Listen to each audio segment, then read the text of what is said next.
Jai Hind students, welcome to my YouTube channel. Students, you can do it.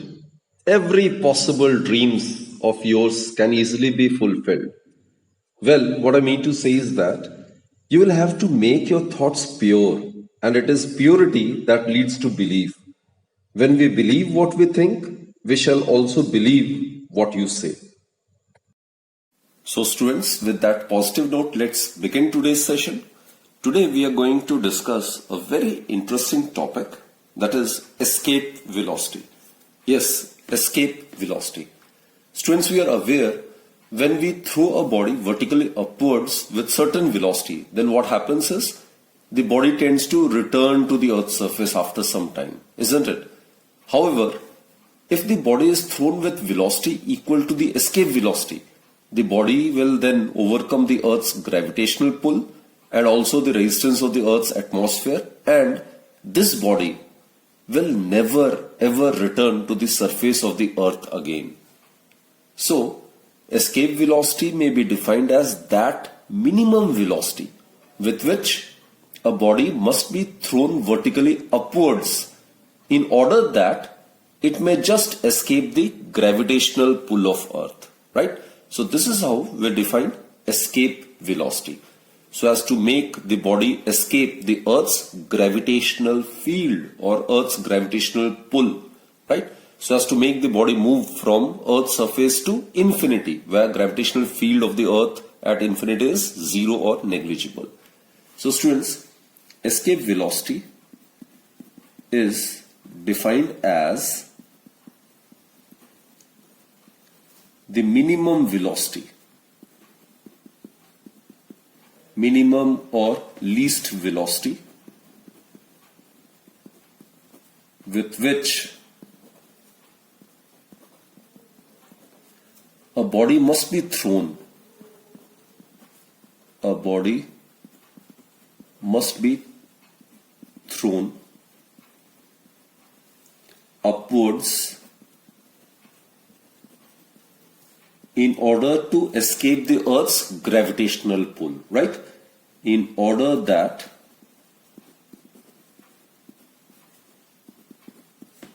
it may just escape the gravitational pull of the Earth.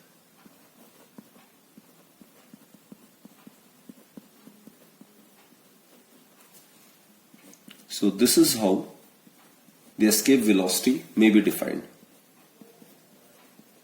So again I repeat students, escape velocity actually is defined as the minimum or the least velocity with which a body must be thrown vertically upwards in order that it may just be able to escape the gravitational pull of the Earth, right? So now let's try to derive an expression for the escape velocity. Now students, let us consider this to be the Earth. And this is the center of the Earth, suppose. And this is the radius of the Earth, which is denoted by capital letter R.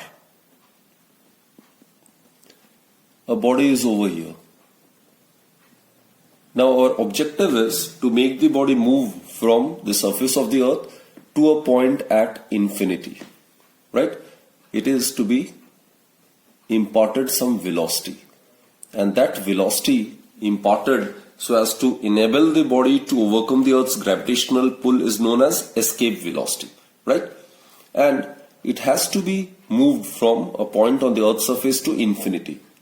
At infinity, students, the body will not possess any sort of energy. So the total energy at infinity possessed by the body would be zero, right? So we are aware in the previous sessions we have discussed that the work done in bringing a body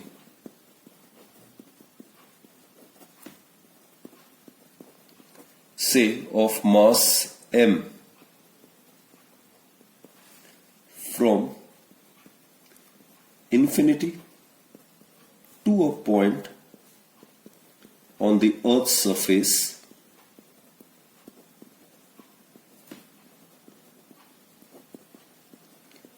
is given by Suppose this is point A. So the work done in making the body move from infinity to a point on the Earth's surface, it is given by minus G capital M. Capital M is the mass of the Earth. Small m is the mass of the body which is to be brought from infinity to a point on the Earth's surface, divided by R, capital R. Capital R is the radius of the Earth. It is actually the gravitational potential energy of a body when it is placed at a point on the Earth's surface, right? So this expression we have derived in the earlier session. This is the expression for the work done in making a body of mass small m to move from infinity to a point on the Earth's surface, right? Now, from infinity to point A, this is the work required to be done. So what will be the work required to be done in making the body to move from point A to infinity? So let's see that. The work done in making the body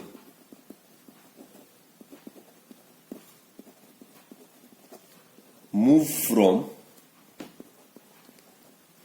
a point on the Earth's surface, that is A, to infinity, is obviously given by A to infinity, right? This is from infinity to A, and this is the work done in making the body to move from a point on the Earth's surface, that is point A, to infinity. Obviously it will be negative of work done in bringing the body from infinity to point A, right? So minus, let's substitute the value of this. It is minus G capital M small m by R. So students, whatever amount of work is being done in making the body to move from infinity to point A, it is given by this.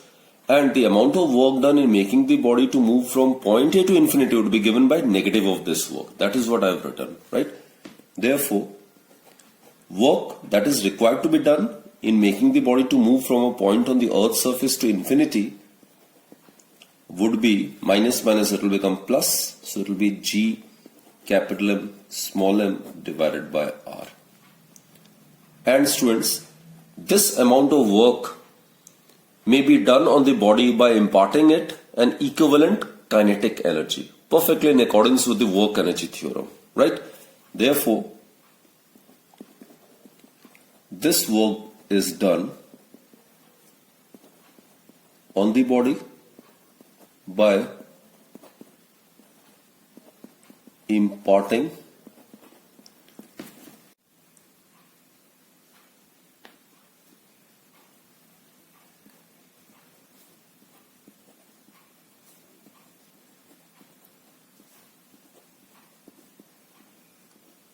So this amount of work is done by imparting the body the equivalent kinetic energy. And if the body is projected with velocity Ve, which is its escape velocity, then kinetic energy is half m is the mass of the body, Ve square, that's the kinetic energy. And it must be equivalent to the amount of work that is required to be done in enabling the body to move from a point on the Earth's surface to infinity, so as to escape the Earth's gravitational pull.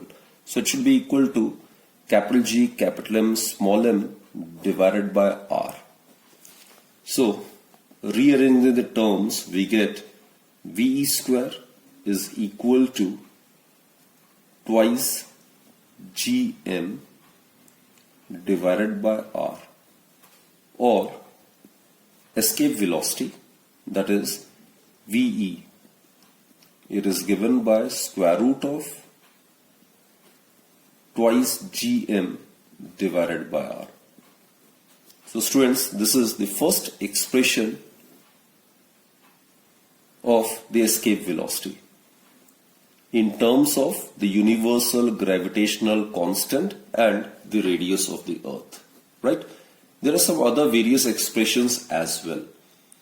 Like we are aware, small g, which is the acceleration due to gravity, it's Gm by R square. So what to do is, we can still modify this expression and we can write it like this. twice gm divided by r square multiplied by r. So what I've done over here is I've multiplied the numerator and denominator by r. So in the denominator I'll get r square. So gm by r square, that's the value of acceleration due to gravity on the Earth's surface. Therefore, VE is equal to square root of twice gr. This is the formula for the escape velocity on the Earth's surface in terms of the acceleration due to gravity, right? We can further change it in terms of the density as well, right? That can also be done. So for that, what we do is escape velocity can further be written in this particular manner. Twice, we are aware of the value of small g in terms of the density of the Earth. Suppose the density of the Earth, the mean density of the Earth is rho. So small g is equal to 4 by 3 pi r rho g, isn't it? And multiplied by r. So what we get is r square. So r can be taken outside the square root. So we get 8 pi rho g divided by 3. So this is another expression for the escape velocity in terms of the density of the Earth. So this is the second expression. Here small g is obviously the acceleration due to gravity on the Earth's surface, that is gm by r square, right? And this is the third expression for the escape velocity in terms of the density of the Earth, right? So just remember, students, in deriving the expressions for the escape velocity, we have neglected the atmospheric resistance to the body. So in actual practice, the value of escape velocity is slightly greater than the value calculated from these expressions. We'll try to find out the numerical value of escape velocity on the Earth's surface as well, right? Now, if a body is projected from the surface of any planet other than Earth, then obviously the escape velocity will be different, because escape velocity does depend upon the value of acceleration due to gravity of that particular planet, and it in turn depends upon the radius and mass of the planet under consideration. One more important thing, students, escape velocity does not depend upon the mass of the body, right? So if we ignore the Earth's rotation, then the escape velocity does not depend upon the direction in which the body is projected. Clear, students?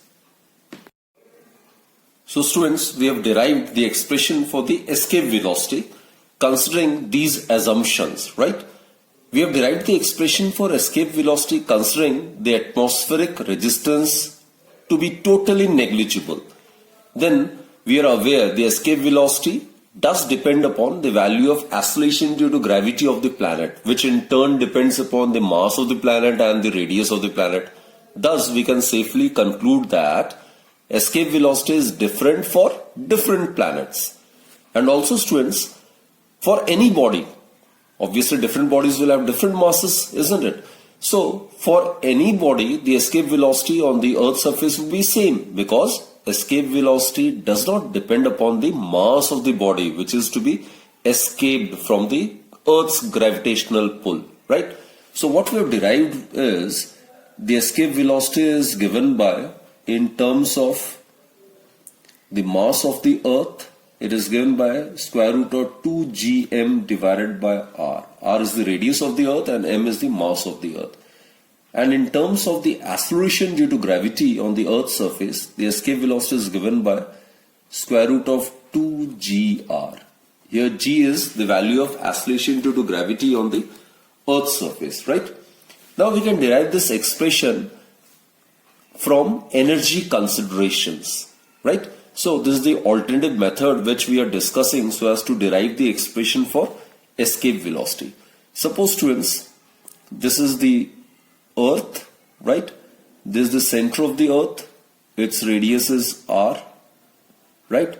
This is a point on the Earth's surface. Suppose it is A, and this is infinity, which is point B.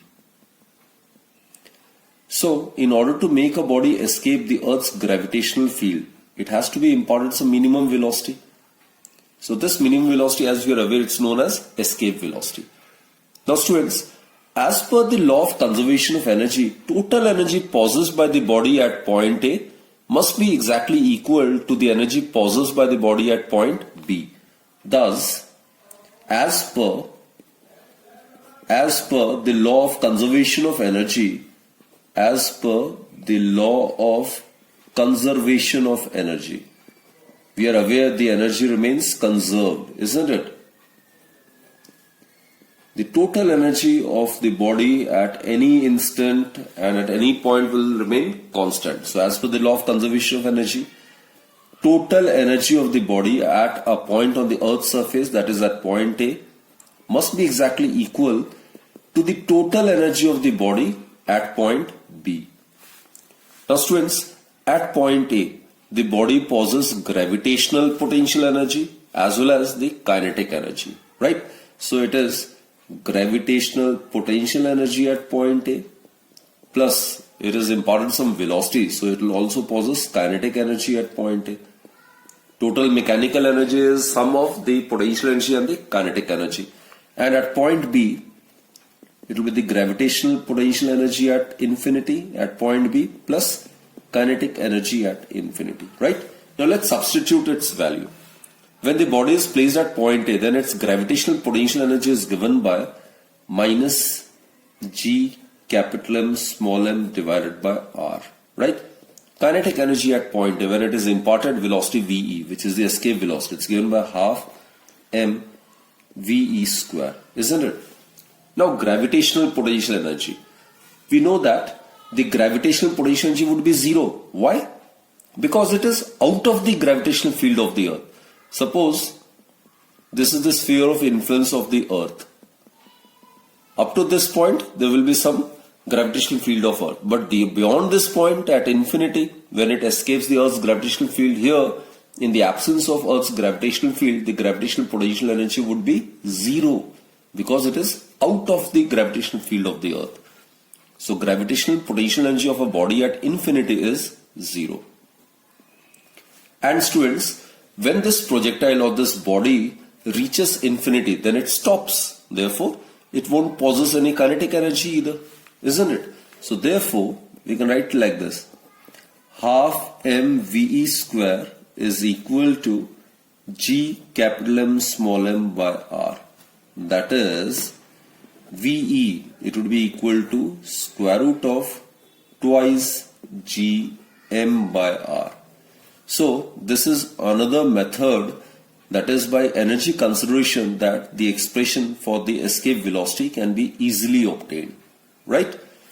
And also students, we are aware the value of acceleration due to gravity on the Earth's surface is Gm by R square, isn't it? Therefore, the escape velocity may also be written as square root of twice Gm divided by R square into R. What I've done is multiplied and divided by the numerator and denominator by R. So that will give us square root of twice Gm by R square is small g, so it will be twice Gr. Clear students? So this is the expression for the escape velocity in terms of the acceleration due to gravity. Clear? Now let's find its numerical value. So it will be equal to square root of, let's find out its numerical value, 2. Let's consider small g to be 10 meter per second square on the Earth's surface. It is 9.8 actually, but let's consider it to be 10 just to make the calculation simple. Radius of the Earth, it's 6.4 into 10 raised to power 6 meters. I'm calculating its value in SI, right? Radius of the Earth is 6400 kilometer, which is 6.4 into 10 raised to power 6 meters. So if you solve it, students, decimal this 10 get cancelled, right? So square root of 64 is 8, root 2 into square root of 10 raised to power 6 is 10 raised to power 3 meter per second. Right, students? So what we get is 8 into Root 2 is 1.414. 10 is to 3 meter is kilometer per second. So 8 multiplied by 1.414 is about 11.2 kilometer per second. So this is the value of the escape velocity on the Earth's surface. It is 11.2 kilometer per second. Now let us find out the value of the escape velocity on the lunar surface, that is on the surface of the moon. In case of a moon, we are aware, students, in case of moon, we are aware that the mass of the moon is 1 by 100 times the mass of the earth. The radius of the moon is 1 by 4 times the radius of the earth, right?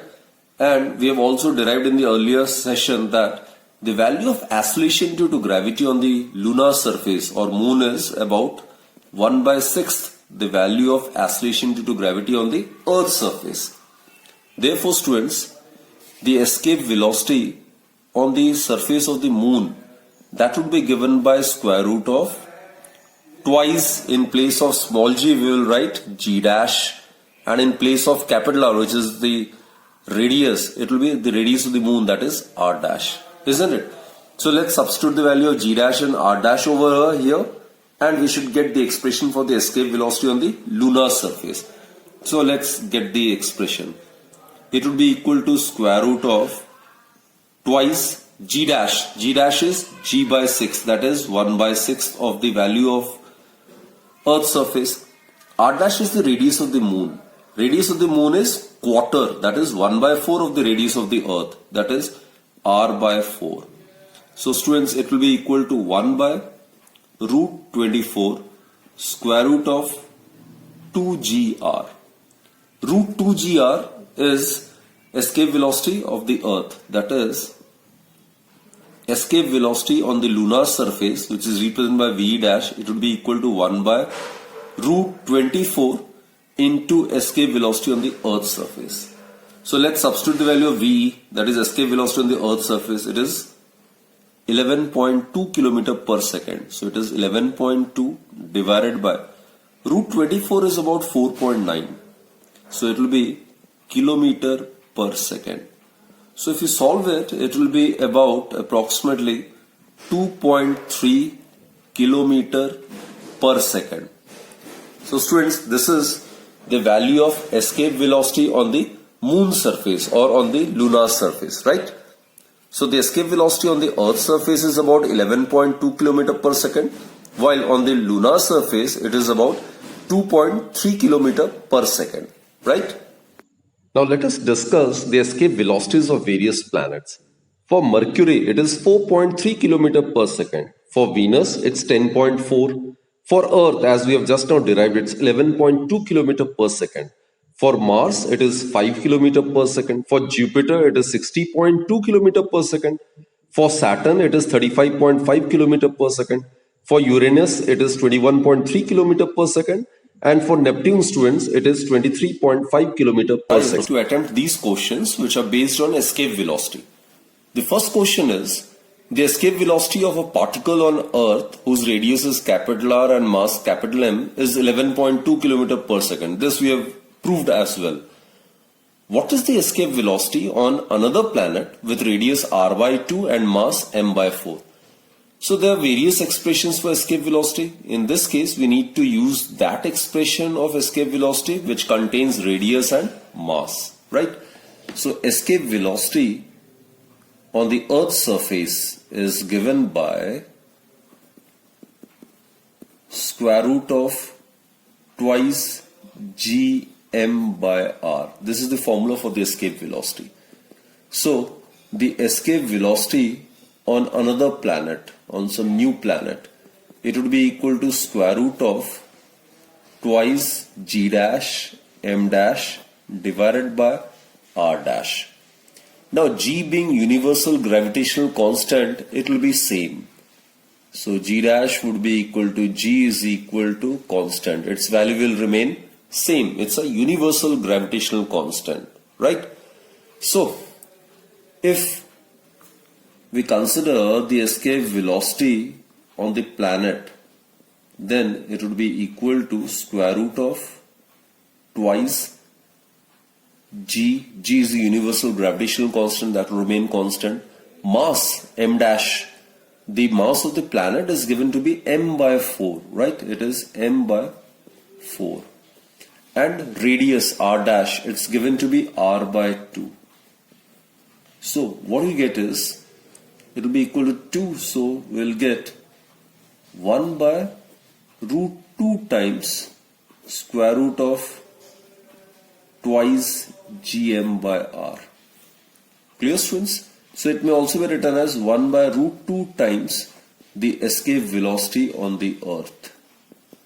1 by root 2 is 0.707 and the escape velocity on the earth is 11.2 and it is in kilometer per second. Now if you multiply these two, 11.2 multiplied by 0.707, it will be about 7.8, 7.9, about 7.9 kilometer per second. So that's the answer.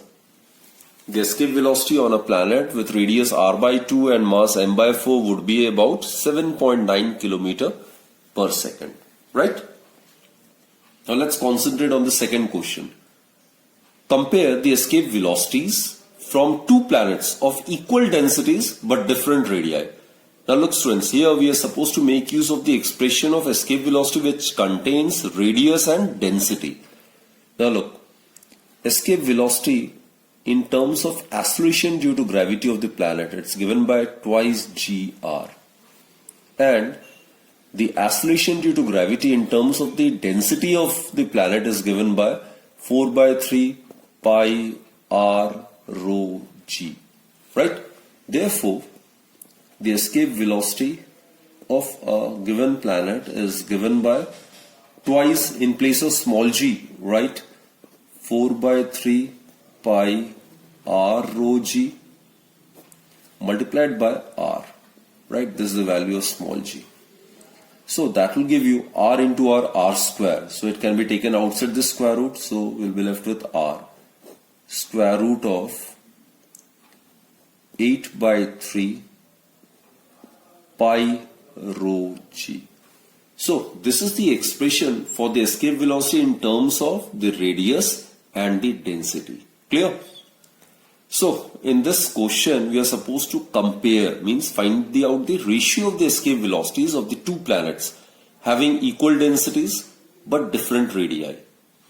So rho is constant. Here in the given question the densities are equal. Rho 1 equals to rho 2 is equal to constant. The densities of both the planets are given to be same. G is constant, universal gravitational constant. 8 by 3 pi is constant, right? Therefore, if density is constant, then escape velocity is directly proportional to the radius of the planet. Therefore, students, in the case the planets are having equal densities, then the escape velocities, the ratio of the escape velocity of the two planets would be equal to r1 by r2. So this will be the answer.